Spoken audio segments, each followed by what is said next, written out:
Assalamu alaikum, everyone. Welcome to the neurosurgical case room. Am I audible? Walaikum salam, yes. Okay. Walaikum So assalam. Okay, we are going to start where we left off yesterday regarding the pituitary adenoma. Please mute yourself if you have not already muted. It's very disruptive during the session. I hope all of you are. Let's begin without any further ado. So we did pituitary adenomas till the investigations. We covered everything. When we come to the investigations, there are a few that I have included, but there are a lot more that I could not due to lack of time, because the medical management and the investigations, the biochemical investigations which are needed to reach the diagnosis of pituitary adenoma and to evaluate patient clinically, that's a very long portfolio. So we start with the radiological investigations, which are straightforward. We all know that we need a dedicated pituitary MRI, right? And there is an MRI with pituitary protocol where we go for thin slices and the coronal and sagittal planes so that we can evaluate it better. Also, we need contrast. There is something called dynamic MRI. Can somebody tell me what is the importance of dynamic MRI in the diagnosis of pituitary adenoma, and specifically which kind of pituitary adenoma? That's written. Oh, that's written. Anyone? Microadenoma. Yes. Why? Because, Yes, madam, it is microadenoma. written that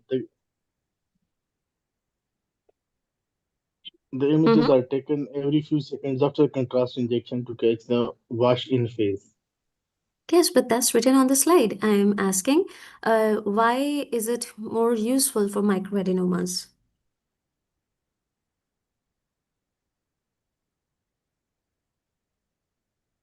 I don't know, Anyone madam. else? Sorry. Okay, so what ends up happening is when you have a macroadenoma, they are pretty visible, right?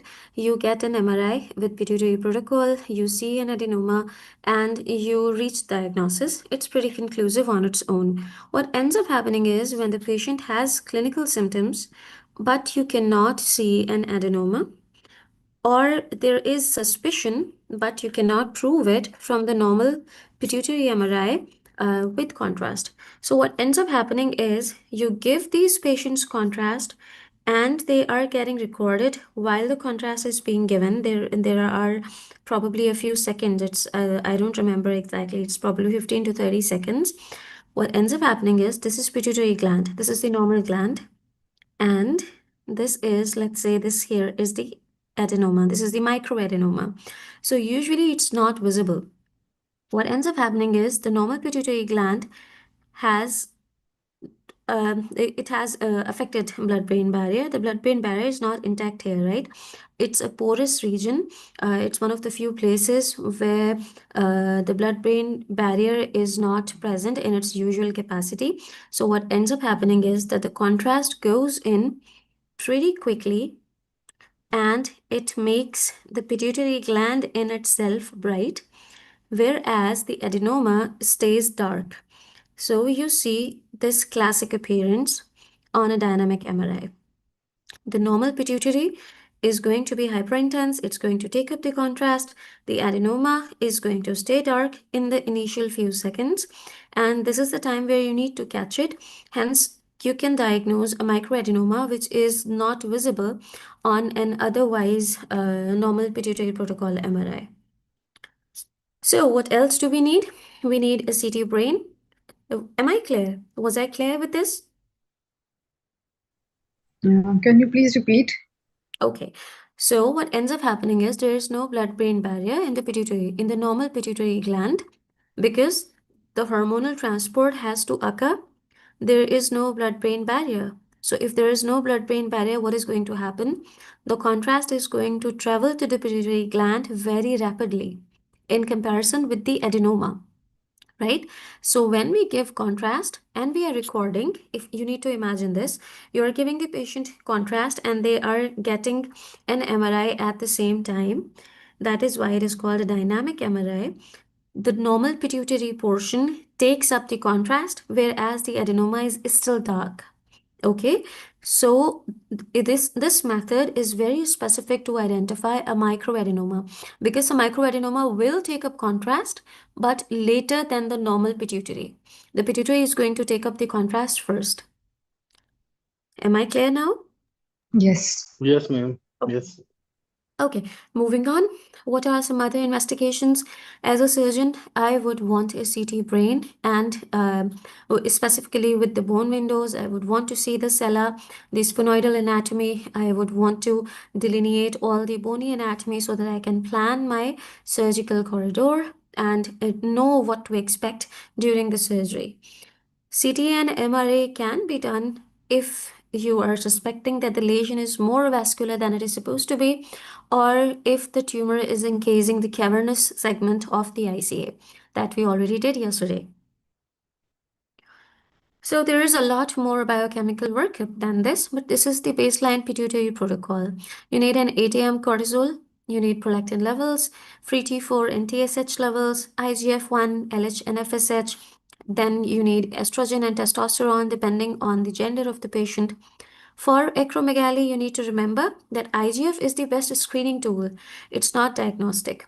What is diagnostic? OGTT. You need to give 75 grams of glucose.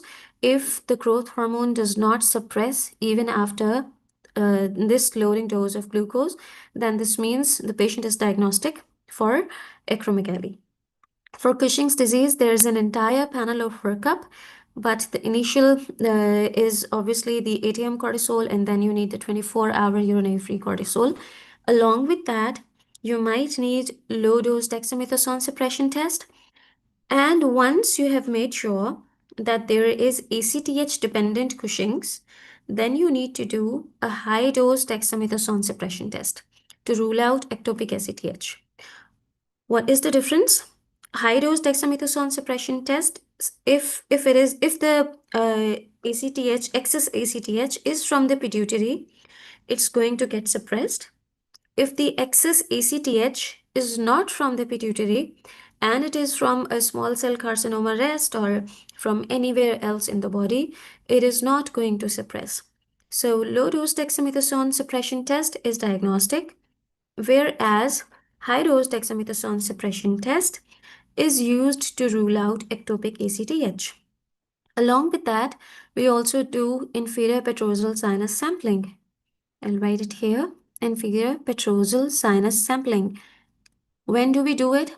We usually do it when there's a microadenoma which is suspected, or we have strong suspicions of a pituitary microadenoma which is not visible on the imaging. We cannot find it even on the dynamic MRI.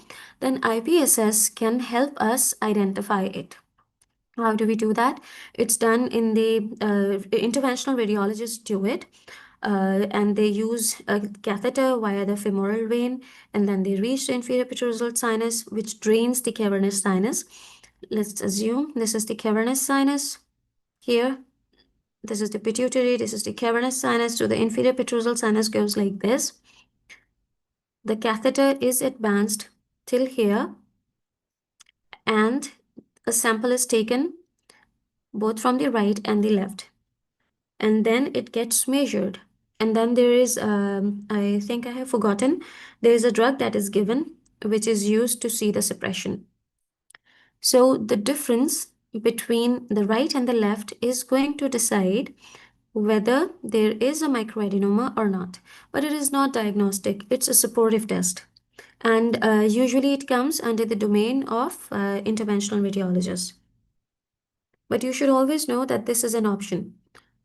Okay, along with the biochemical panel, we are going to need formal ophthalmological evaluation. Am I clear till this? Yes. Okay, for formal ophthalmological evaluation, the first thing is visual acuity. We are going to need documented visual acuity by using a standard Snellen chart. We are going to use fundoscopy. A lot of neurosurgeons do fundoscopy themselves. We do it in our own clinics so that we can take a look whether there's optic atrophy, whether there are changes in the disc, or whether there is papilledema, which is very, very rare. And we discussed it yesterday. So fundoscopy, I think a lot of people get it done in their own clinics instead of referring the patient to the ophthalmologist, but that is also an option. Then if we get formal visual field testing, automatic perimetry can be done via the Goldman visual fields or the Humphrey. They help us documenting and detecting bitemporal hemianopia or quadrantinopia. Now always remember that detecting something clinically is easier because as clinicians, we do visual fields very comprehensively if we are assuming that this patient has pituitary adenoma, right? But we need to document it for medical legal purposes or if we want to save ourselves from any future litigations. So we need formal documented visual fields and optical coherence tomography. It's not a requirement per se, but it is helpful in measuring the prognosis because it is going to measure the layer. I'm not sure how many people have seen an OCT chart. It's colorful flame-like and it measures the thickness. If RNFL, which is the retinal nerve fiber layer, if it is too thinned, then this means that there is a poor prognosis in terms of visual recovery.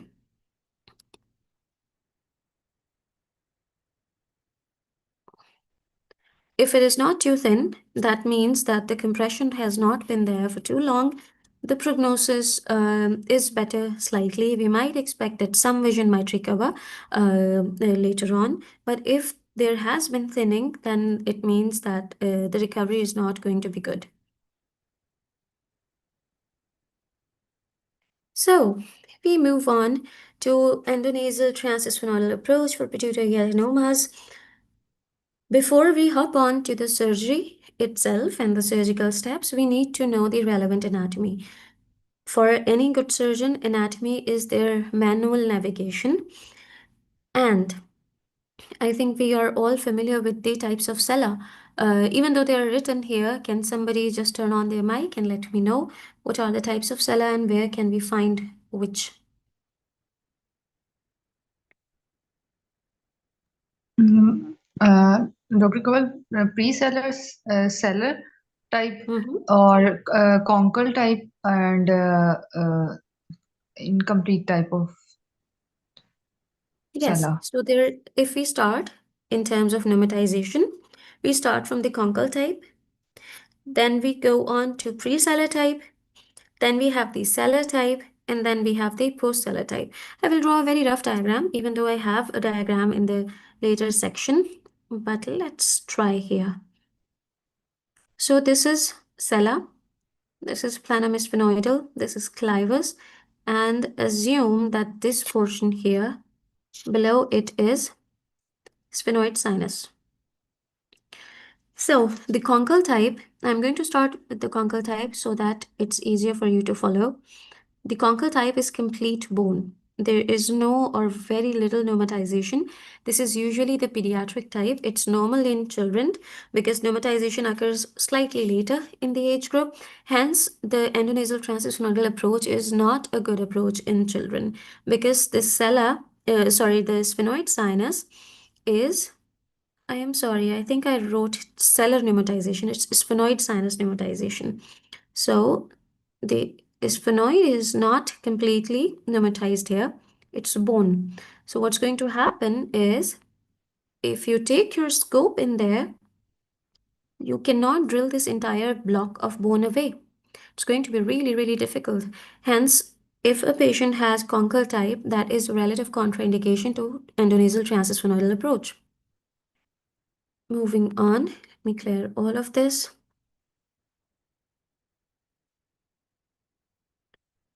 Now this is the pre-sellar type. What do I mean by pre-sellar? This portion here is pneumatized, whereas rest of it is still solid bone. Presellar, with the presellar sphenoid sinus, the approach is going to be slightly difficult because you will have a lot more bone to drill, but it is possible, so it's not a contraindication per se.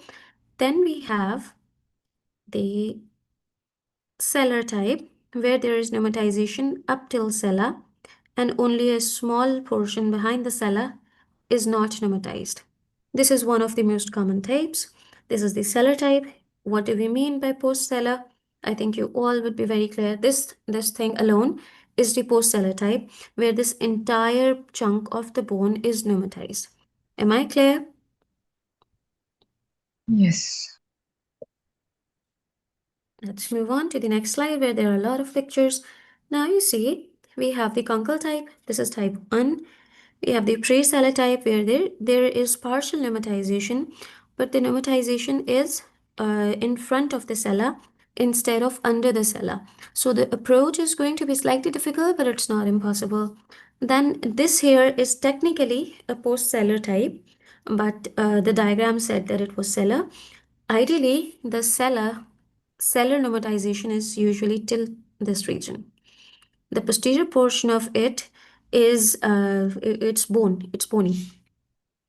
I think I have another image. Yes. So this is here the pre-sellar type. You can see that this is sella. The pneumatization is in front of the sella. Below it, there is no pneumatization. You can see that this is clearly a sellar type. It is following the floor of the sella, but only halfway through, and there is still some significant chunk of the bone which is following down to the clivus. This is one of the most common types. Then we have the post-sellar or a very well pneumatized sinus, and you can see that there's this entire thing has been pneumatized. Now there is a small problem with these types. Sometimes the pneumatization is so much that the lateral walls of the sphenoid sinus are thinned out. Hence, when we are moving our scope upwards and we are planning to take out the sphenoid sinus septa, etc., we have to be really, really careful because if the lateral walls are thin, what is in the lateral walls of the sphenoid sinus? Cavernous sinus. Yes, and in that, before cavernous, what is there? Right in the lateral walls. ICA would be there. There is ICA. So, what ends up happening is if it is too much pneumatized, the lateral walls might be thinned out. There have been instances where even small chunks of bone were missing right over the ICA. So, with this type, you have to be slightly careful. Otherwise, this is a surgeon's dream. Let me move on. Okay, so this is the anatomy, all the relevant anatomy that we need to know. What is this? Planum sphenoidal, right? And then this is the limbus sphenoidal. Why is limbus sphenoidal important? What does it denote in terms of a skull-based surgery? It separates the anterior cranial fossa from the middle cranial fossa. Brilliant. It's the demarcation of the anterior cranial fossa from the middle cranial fossa. Once we reach the limbus sphenoidal, we know that now we are talking about the middle cranial fossa. After the limbus sphenoidal, there is a very small depression in the sphenoid bone that is called chiasmatic sulcus, and it houses the chiasma. Okay. Then we have the tuberculum sella here, which is a small elevation, and then there's a slide-like structure which is saddle basically, and that is the hypophyseal fossa which houses the pituitary gland. And then it curves upwards. This here is the dorsum sella, and you see these are the posterior clinoidal processes. This here is the posterior clinoid process. These are the anterior clinoid process. If I draw it here, this is planum sphenoidal. I think you all remember this picture from the Greenberg. Then we have limbus sphenoidal, chiasmatic sulcus, tuberculum sella. I think I need to change the size, it's too small. This is the planum sphenoidal. Limbus sphenoidal, it goes below. This is the chiasmatic sulcus, then the tuberculum sella. Then we have this sellar turcica. This here is the dorsum sella, and it goes like this, like a slide. This is the clivus. This is the sagittal view. This one is the 3D view that we are looking at from above. Am I clear? Yes. What's happening on these sides? Ma'am, tuberculum sella is just the ridge which we are seeing, or the plain surface over it? No, it's the ridge. Tuberculum always means a bony elevation. Wherever tuberculum is, that means there is a bony elevation, a small bony elevation. Okay. So this ridge is the tuberculum sella. So the Chiasmatic, tuberculum sella meningiomas, it occurs only from the ridge, not from the plain surface, you're saying? the plane surface where here, they are the planum-sphenoidal meningiomas. The tuberculum sella meningiomas, from where they originate then? The tuberculum sella meningioma, the origin is this. Okay. You will see in the patients with tuberculum sella meningiomas, you will see that there is hyperostosis of tuberculum sellae, and the dura overlying this is going to be enhancing. Okay. Okay. Thank you. The flat surface is planum-sphenoidal. So what is going on here on the lateral sides? Oh, Dr. Lalita answered. Yes, there are cavernous sinuses on the slopes that you are seeing laterally. Cavernous sinuses are here, which house what? ICA, sixth nerve, cranial nerve 3, 4, V1, V2. Okay, so ICA is going to climb up. Let me change the color again. ICAs are going to climb up here and here and go above it. And this is the clinoidal process, right? So it leaves this portion here. So you need to imagine when you are studying the skull base anatomy. Okay, sella and associated structures. Now this is a 3D reconstruction of the skull base, and you can clearly see all the structures that we studied there. Let me draw. What is this? The red thing? What is this? Dorsum cell. Limbus sphenoidal. Sorry? Limbus sphenoidal. Who is that?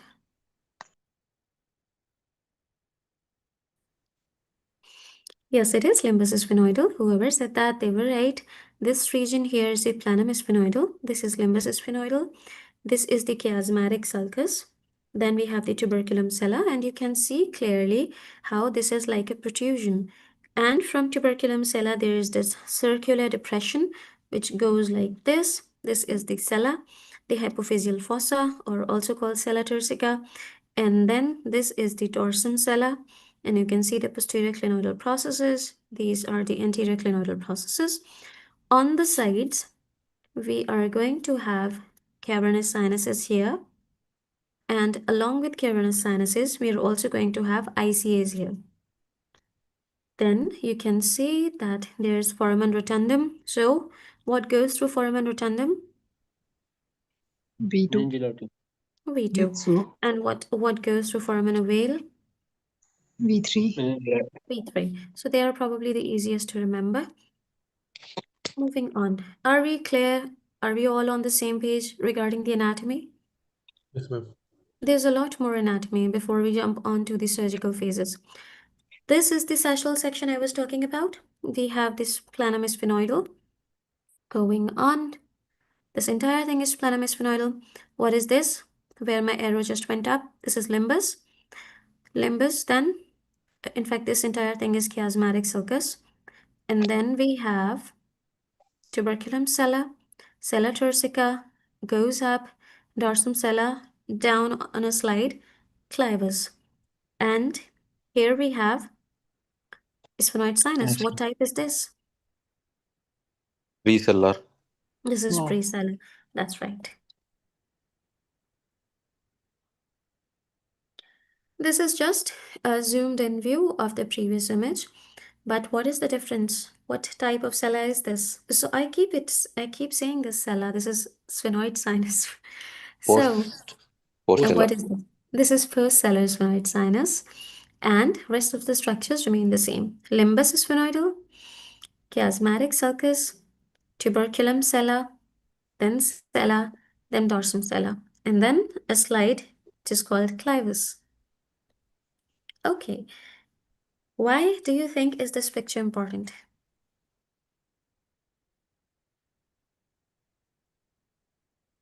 Anyone?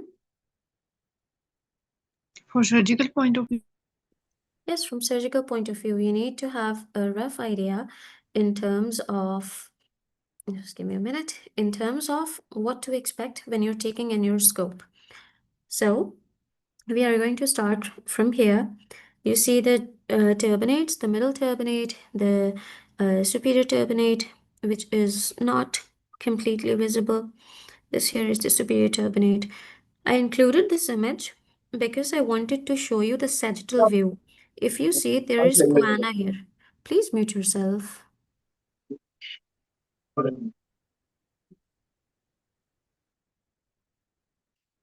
Okay, so this is choana, right? You see the choana and you follow it upwards, and you can see what is this? Sphenoid ostium. Sphenoid ostium. Yes, so when you are looking at it endoscopically, you need to remember the sagittal relation. You need to go 1.5 to 2 centimeters above the choana to find the sphenoid ostium. Why do we follow choana? Because choana is a fixed landmark and it's easy to identify. So it's less about the measurements and more about the surgical orientation, because the endoscopic view is very different from the normal anatomic view. Let me move. Okay, so this is another view of how your view is going to be. You're going to take your scope like this, following the middle turbinate. You're going to lateralize the middle turbinate, and the scope is going to look at choana first.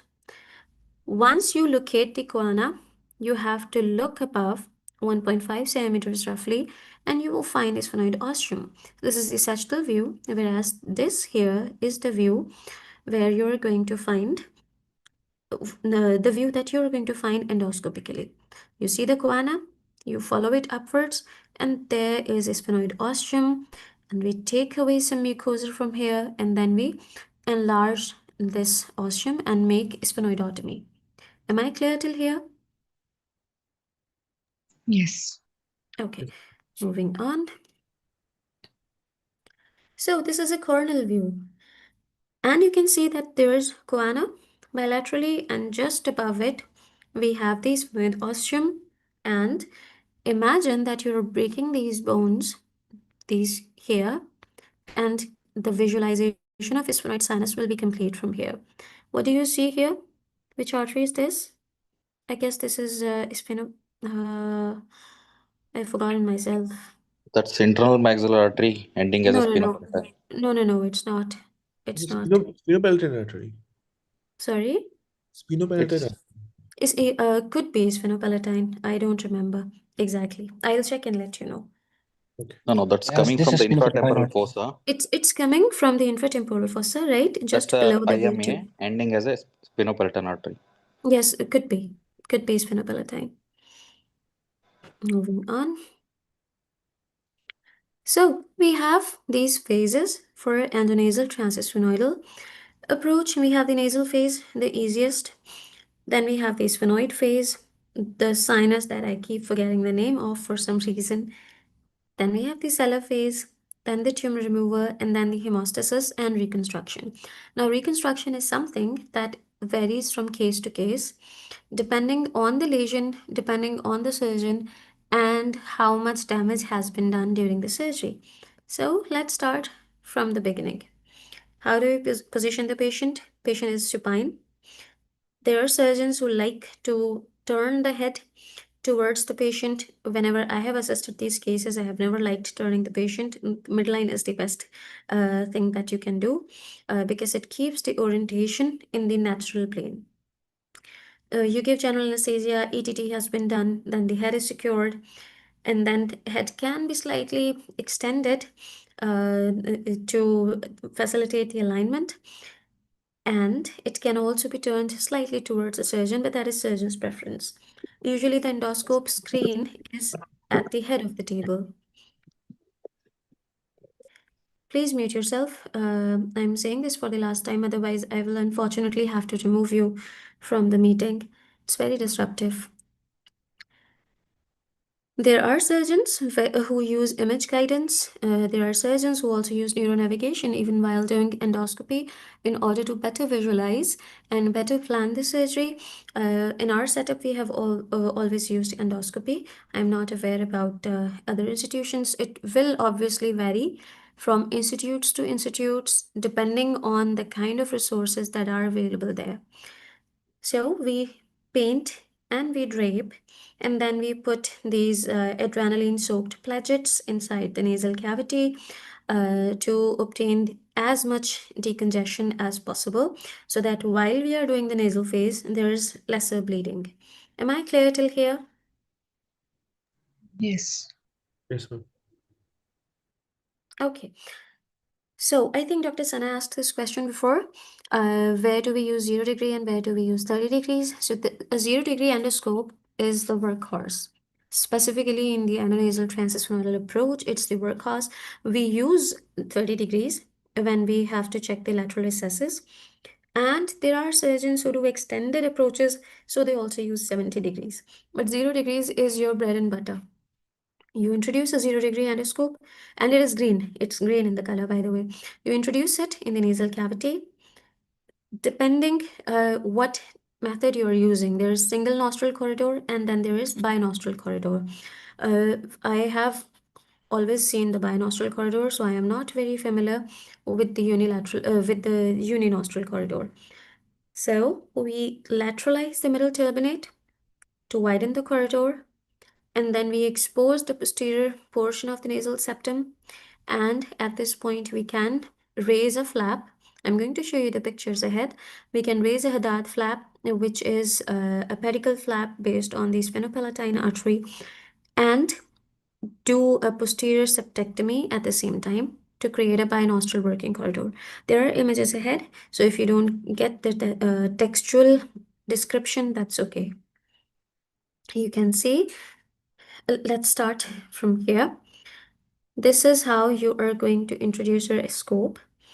And this is the middle turbinate. What I mean by lateralization is you are going to slightly push it towards the lateral wall. This here is the nasal septum. So you are going to go behind, completely reach the end, and then this picture is not showing the flap that we raise before doing the posterior septectomy. I think it's ahead. Yes. So you see this is inferior turbinate, this is the middle turbinate, this is the superior turbinate, and this is the nasal septum. This is the first incision here. Let me mark this. This is the first incision.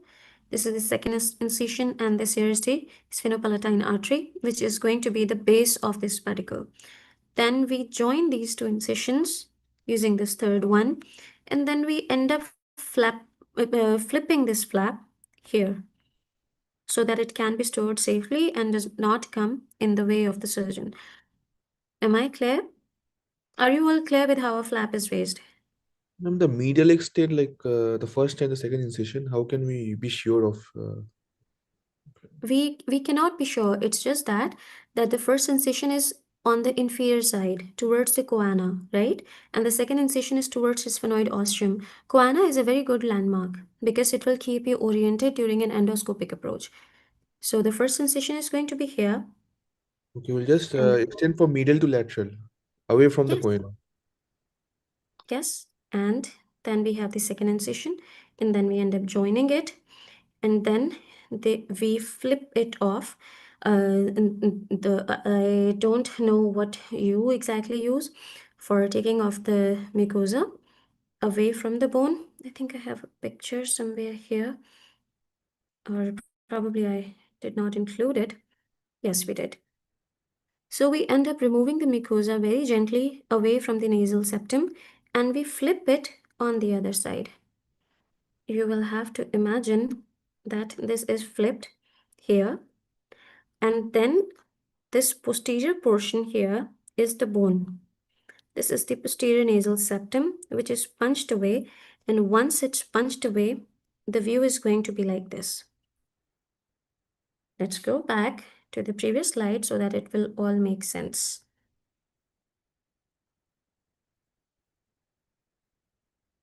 Now, does this picture make sense? How did we reach the bone? Yes. Yes, ma'am. So this is the Yes. nasal phase. What do? We go posteriorly. Not every case needs a Haddad flap. The pedicled flap is the Haddad flap. A lot of ENT surgeons do the nasal phase for the pituitary surgeons, and they end up raising the Haddad flap if the neurosurgeon is not comfortable with the nasal anatomy. So it again varies from institute to institute and what practice you saw during your residency. But it's very important at least to be aware of how Haddad flap has been raised. So this is nasal septum. If I was to raise a Haddad flap here, I will start my first incision somewhere around here and my second incision somewhere around here. This is going to be my third incision. And then I'm going to take this mucosa off the bone and flip it on the opposite side, store it somewhere here so that it does not obstruct my view. And then when the bone is exposed, which is this bone, I'm going to ronger it off with the Kerrison rongers and create space so that now both nostrils can share a single space and the maneuvering of instruments is easier. Am I clear now? Yes. Yes, ma'am. Okay, Yeah. moving on. So, choana is identified. We have already established that it's the most important constant landmark during the nasal phase because it's going to keep you oriented. Once you have identified the choana, you move the scope slightly up, and 1 to 1.5 centimeters above it, you're going to find sphenoid ostium, and we open it widely. We do a wide sphenoidotomy. Once we do a wide sphenoidotomy, we end up taking out the sphenoid septum as well.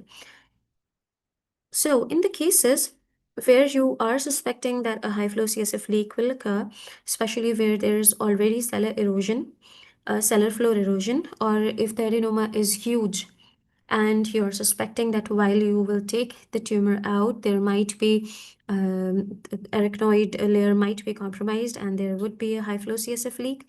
So you end up raising a vascularized nasoseptal flap. Otherwise, Haddad flap is not a prerequisite for every case. Coming back to this again, this is the choana. You go up, you see the sphenoid ostium, and here this is the sphenopalatine artery, which is the base of our vascular pedicle. And this was the illustration. This is the same endoscopic image. This is the choana. You move up, there's the sphenoid ostium. Am I clear till here? Yes. Yes. Okay, moving on. This is the same picture. I think you would have a better idea about your Haddad flap by this point, since we have discussed it in 3 different images. You can also see it again. Now the sphenoid phase. Once we enter the sphenoid sinus, what do? We take the intersinus septations, and the septations are removed very carefully because sometimes they are not completely midline. Sometimes they might be off center and they might attach to the carotid protuberance. You will see what I mean in the coming few pictures. The mucosa over all of the sellar floor is cleared, and this is the point where you identify yourself with, where you orient yourself with all the surrounding landmarks. What are the most important surrounding landmarks? The carotid protuberances on the lateral side. Slightly above them, you're going to have the optic nerve prominences. In between the angle that the optic nerve and the ICU make, there are going to be opticocarotid recesses. Why are they important? They are the lateral boundaries. And you need to identify all of these before proceeding for the sellar phase. Am I clear? Yes, ma'am. Yes. Okay, so you Yes. see, this is the sphenoid phase. This is this septum. So you end up taking all of this so that there is one big cavity. When there's one big cavity, the drilling for the sellar floor is going to be slightly easier. What is this structure here, which is marked C? What is this? Sphenoid septum. I was. The clivus. This is clivus. This is the sphenoid septum. This here is clivus. What is this? Please mute yourself. Paraclaval IC and cavernous IC.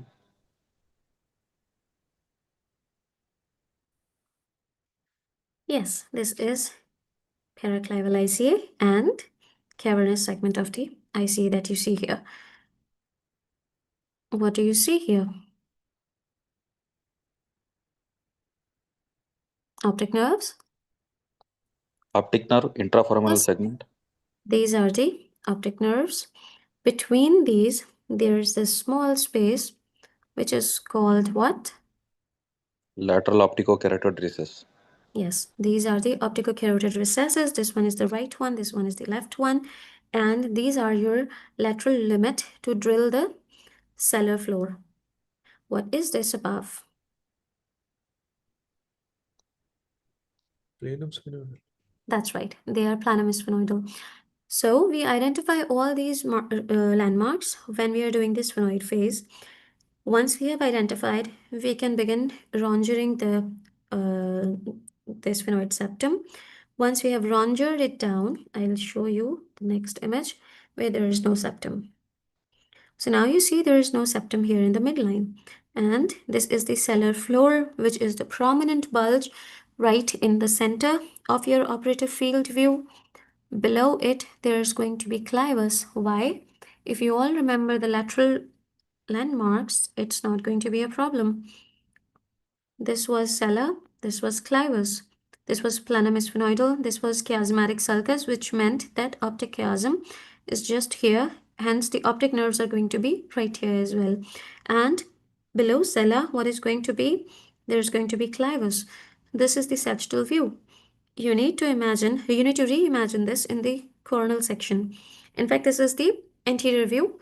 The section is coronal, but the view is anterior. Clivus is below. This here is the floor of the sellar. On the sides, we see the ICA. Above, we see the optic nerves. In between them, there's the opticocarotid recesses. Above them, this region is the planum sphenoidal. Am I clear? Yes. Okay, let's move on to the next image. Some more anatomy. And by the way, these come in the OSCE sections of the exam or talks. So anyone who is appearing in this week's exam, they're really, really important. They do come up in the OSCE and talks. This is the sellar floor. Here again. And on the sides, you see the ICA. This is the clival recess. Tuberculum sella is hard to identify here. These are the optic nerves. This is both the recesses, the opticocarotid recesses. What is Now the you take, sorry, what is the significance of the medial optical carotid recesses? medial opticocarotid recesses what? You have said that there is lateral as well as medial. So the lateral is the extent for the drilling, right? So what is the significance of the medial one? I am not aware about any specific significance. All I'm aware about is that they are our lateral limit. Okay. Okay, so once we drill the sellar floor, we assume that we have drilled this thing. Once we end up drilling, we see, what do we see here? This is the dura. This is the sellar dura. And this, because this is a cadaveric section, so what you see protruding here is the normal pituitary gland. Are you all familiar with the anatomy till here? They are just going to be Yes. repetitive from now on. Repetitive because so that by the end of this session, you all can recall this anatomy on your fingertips, inshallah. Okay, Dr. Sadiq is asking from anterior to posterior, clivus is posterior. Clivus is inferior. When we talk about endoscopic, let me go back.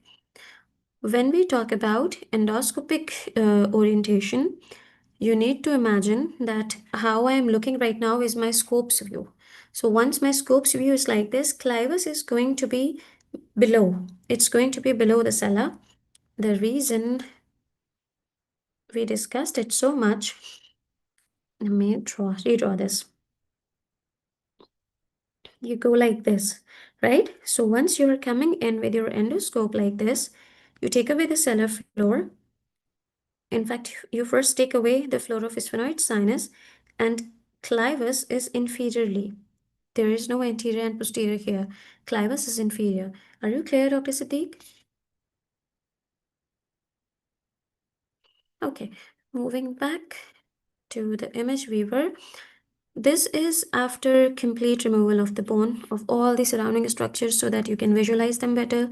You see the normal pituitary gland here in the center, and now you can see the clivus. So this is my view from the endoscope. Clivus is inferior. When we need to go transclival, we have done endonasal transclival approach as well in a previous session. When we need to go transclival, all we do differently is we do not open this region, we open here. So we have opened up the sphenoid floor, we have identified all these structures, but then we do the drilling here. So that is the only difference once you are doing transclival approach. If you're planning to approach foramen magnum, then there are certain differences. We have also covered that in the previous session as well. But if you're extending up only to the upper clivus or the middle clivus, then this approach is going to be sufficient. You see the pituitary gland here. This is the clivus, and you see the ICS that travel here. These are the cavernous sinuses. And what is this? Let me clear this. Here are going to be optic nerves. Okay, and imaginary in our imaginary world, above this portion is going to be chiasma. And yes, optic nerves. These are the lateral recesses. So the structures stay the same. The structures, they're easy. Once you look at them for a significant number of time, they're very easy. This is just a slightly superior view. You cannot see the clivus here if you follow my cursor. Clivus is down here. This is the sellar floor. This is the tuberculum sella. You use this approach once you are doing planum sphenoidal meningiomas, because endonasal transsphenoidal approach is the workhorse of the anterior cranial fossa tumors. So if your patient has a planum sphenoidal meningioma, the only thing that you're going to do differently is you'll drill this region instead of the sellar floor here. This is a live endoscopic image, and you can see that the clivus stays inferior. This is the sellar floor, which has been drilled away, and there is the dura mater. We have the ICS on both the sides. The optic nerves appear these yellowish protuberances. Above them, there is planum sphenoidal. Sellar phase, we have already discussed, I think, but I will just go over them briefly. It's opened with a drill. You can also use kerosene punch, ronger. The bone is removed sufficiently. You expose the dura, but you also take care that you do not end up puncturing the dura at this point in time. Then, if you think that the dura is too vascular, you might use light bipolar coagulation with irrigation, and then you can make a cruciate opening. So you can see there's a cruciate opening here in the sellar floor. The edges are reflected, and the tumor can be removed piece by piece with the help of pituitary rongers and ring curates. I've already mentioned we remove the tumor using the help of suction, using the help of pituitary rongers and the ring curates. We do the central debulking first. Why do we do central debulking? Because the operative corridor is very narrow. We debulk it centrally so that the surrounding portion of the tumor ends up collapsing in itself. Let me draw here. This is how it's going to get approached. So there is this lesion, and we need to take this portion out like this, and we wait for the superior portion to come down to us instead of us going to chase it over here. Because if we go chasing it, what's going to happen is we are going to end up tearing the arachnoid, which is not the goal. As long as the arachnoid is intact, the chances of CSF leak are not as high. Once we have taken this central portion out, We can use a 30-degree endoscope to visualize these areas. These are the lateral areas. Once we have visualized these areas and we are sure that all the normal tissues are intact and all the tumor has been taken out, then we can plan for the closure. So I think I do not need to go over the steps again. I have already discussed them. Let's move it.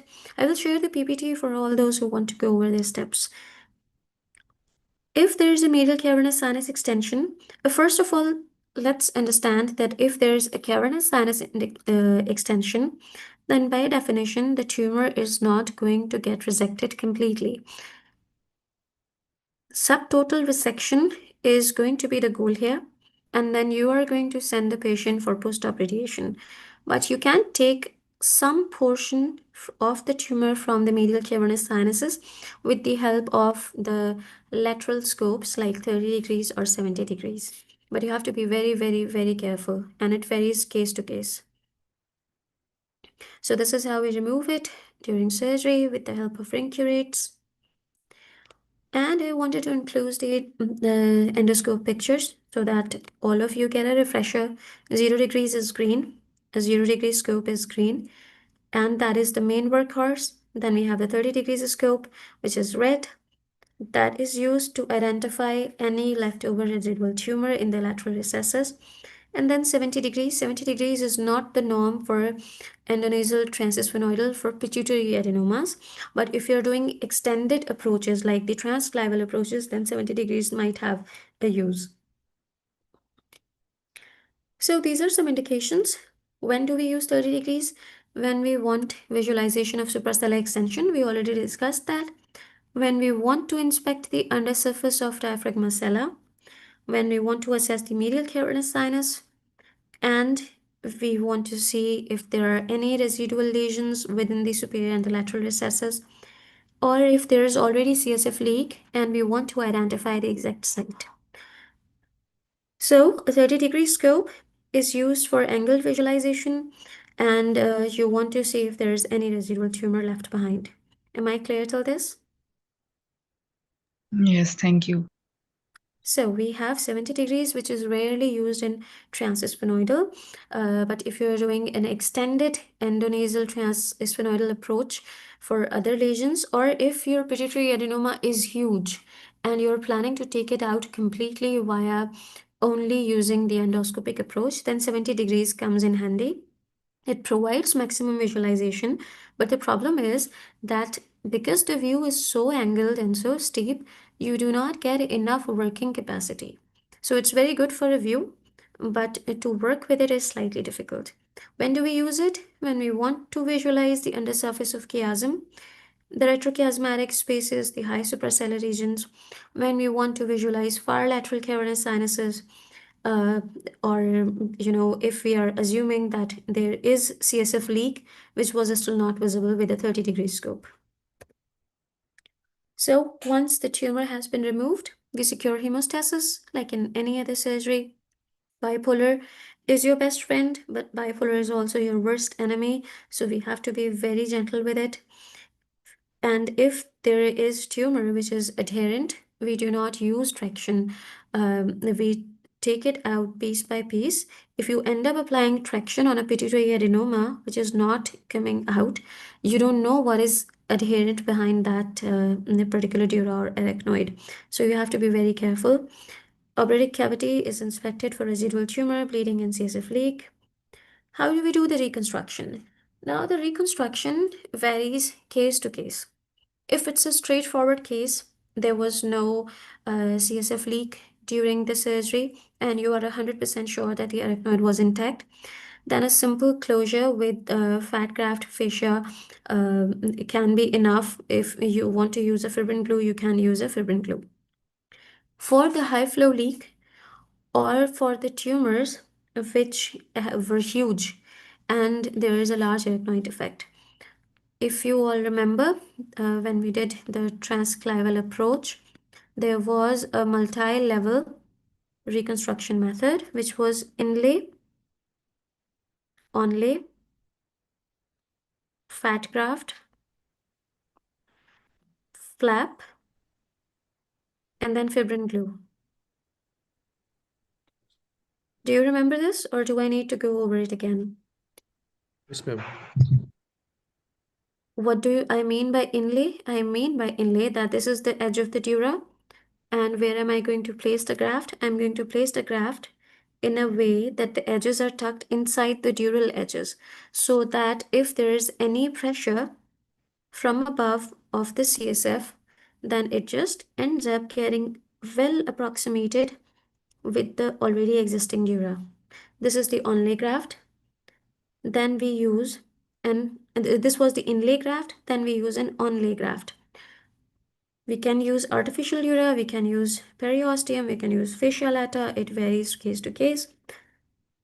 Inlay is within the dura, onlay is placed over it.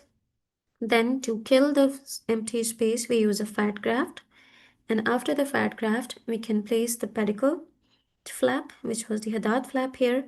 And then we seal it all with the help of the fibrin glue or the Beriplast, whatever it is called in your particular setup. This kind of closure is mandatory only if there was significant CSF leak during the surgery. If it was a routine, a straightforward case, then there is no need for such detailed reconstruction. So reconstruction is it's variable. It depends on case to case. After you have done the procedure, you just inspect whether your reconstruction is in place, and then you do the nasal packing, nasal splints, and then the patient is extubated, moved to the ward. And there are certain things that we need to monitor during the early and then the immediate post-operative phase. I've only included a few of the complications, not all, because the complications of pituitary deserve a separate session. I understand that why there were 5 chapters in the Greenberg for pituitary. So intraoperative complications, the most dreaded one, ICA injury. Sudden massive bleeding is going to be there. Patient is going to be hemodynamically unstable. It's a life-threatening emergency. Cavernous sinus bleeding is not as bad, but it is still bad. Then we have intraoperative CSF leak. You have now done a CSF leak and now you are struggling to find where the leak site is and how to close it. Optic apparatus injury, God forbid, if you end up injuring the optic chiasm or the optic nerves, or you find the normal gland or the pituitary stalk and you injure it. So there's a risk of post-operative pituitary hypopituitarism or DI both. Move. For early post-op complications, you're going to watch for DI. I think all of the residents are very familiar with the intense monitoring that comes post-operatively in pituitary adenoma patients. You need to monitor their hourly urinary output. You need to monitor the electrolytes and for dehydration, for low urine osmolality, etc., etc. You also, while you are monitoring this, you are simultaneously watching them for DI and SIADH both. For patients in which panhypopituitarism is suspected, you will also need to watch for acute adrenal insufficiency. What are the signs? Hypotension, hyponatremia, lethargy. Patient might complain of visual deterioration. If there is hematoma in there postoperatively, then headache, visual loss, decreased consciousness. CSF rhinorrhea is obviously a big problem. It will end up soaking all the packing, the nasal packing that is in there. And if there's CSF leak, then meningitis is going to be a problem as well.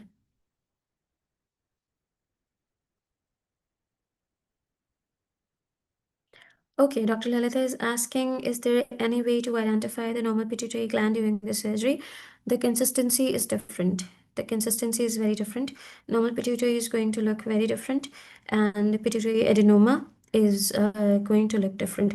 Personally, I have never seen them getting identified. I think it will be more of a realistic consideration if the lesion is microadenoma or small, and you are only planning to take out one portion of the pituitary gland instead of a complete gland.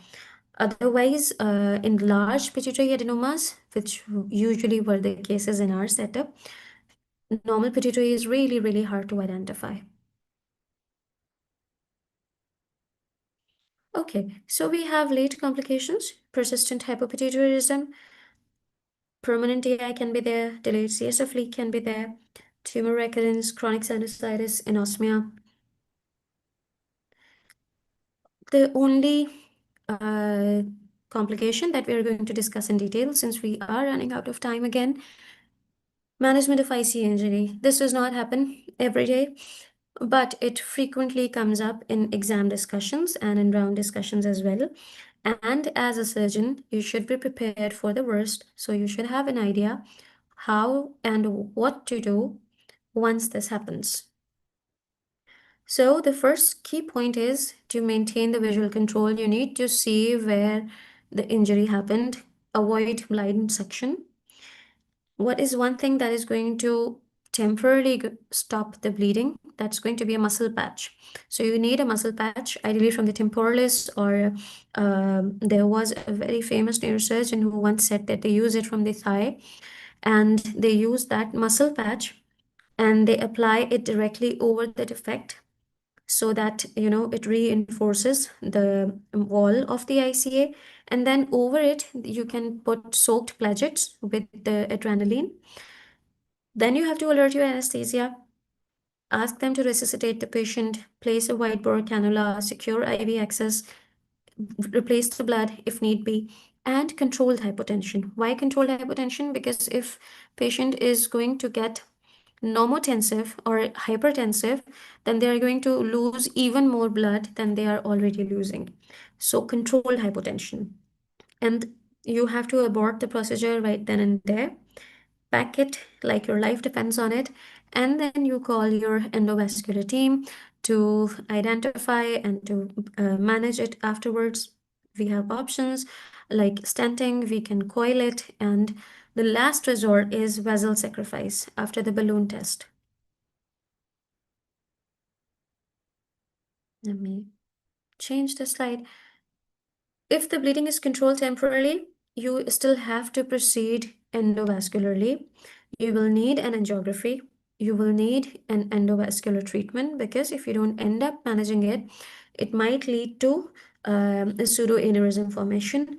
There can be a carotid cavernous fistula, and this one will be a high flow carotid cavernous fistula, and there is this risk of a stroke or ischemia. So even if you think that you have managed the bleeding, you used a muscle flap and it ended up working, you do not attempt further tumor resection. I don't think any sane surgeon would do that, but you need to get an opinion from the angiography consult and manage it afterwards.